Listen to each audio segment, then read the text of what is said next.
lot of reaction from a lot of the Europeans and policymakers in the room. As governor in the United States, what did you make of his speech? Oh, the speech was dangerous, it was disrespectful, and it was unhinged.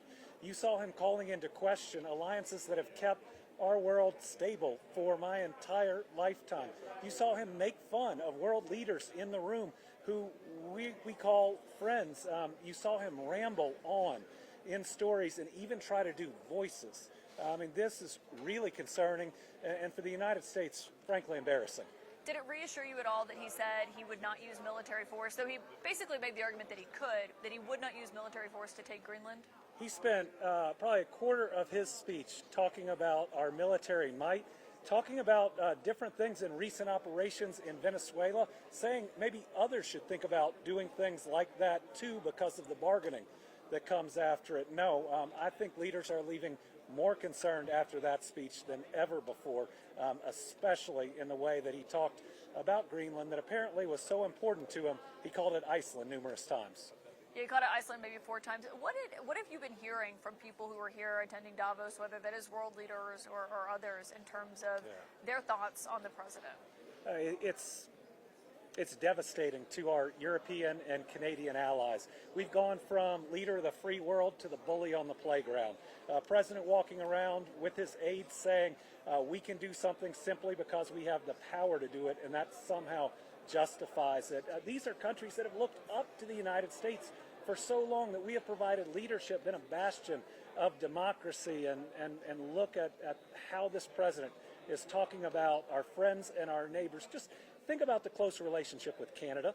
Canadians have followed us into every major conflict we've been in, whether we were right or wrong. This president has so disrespected them that they're now talking to China. That makes us much less safe on our northern border. Well, he basically said Canada owes its existence to the United States. It was hugely disrespectful. And you now understand why Canadians have stopped buying American products like bourbon, why they stopped going to tourist destinations like Las Vegas. Every state can tell you how much their economy is losing because of those comments. But I think about the speech both in terms of how detached it was from what's going on in the United States.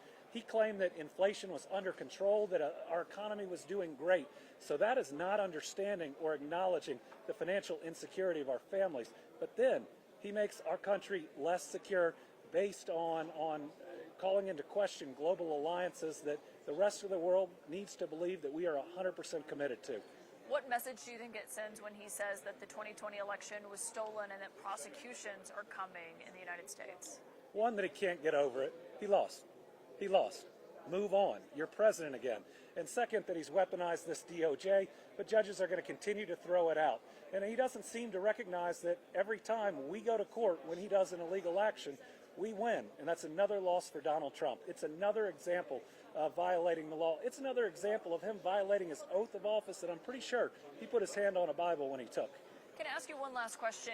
A fellow governor of yours, Gavin Newsom, is also here. And when he got here, he was really critical of the other European leaders. He didn't name them, but he said that he believes they basically capitulated to President Trump. Is that how you see it as another prominent governor in the United States? I don't think that's what we need. We already have a president attacking these European leaders, leaving them with little choice but to find other options other than the United States. My message here is America is more than just the president. The American people believe in our relationship with Canada. The American people believe in our relationship with Europe. The American people don't think we need to be taking any territory, much less Greenland, and recognize all we have to do is ask for the access that we need. My hope is that after this president is done, that we can repair these relationships, get back to being the model for the world that we are, and I think Americans take pride in that. And where we are right now is unfortunate, and I think if citizens of the United States sat down and watched the rambling hour and a half of that speech, they'd be frankly embarrassed it was on the world stage. Governor Beshear, thank you for stopping by and joining us. Pamela, back to you.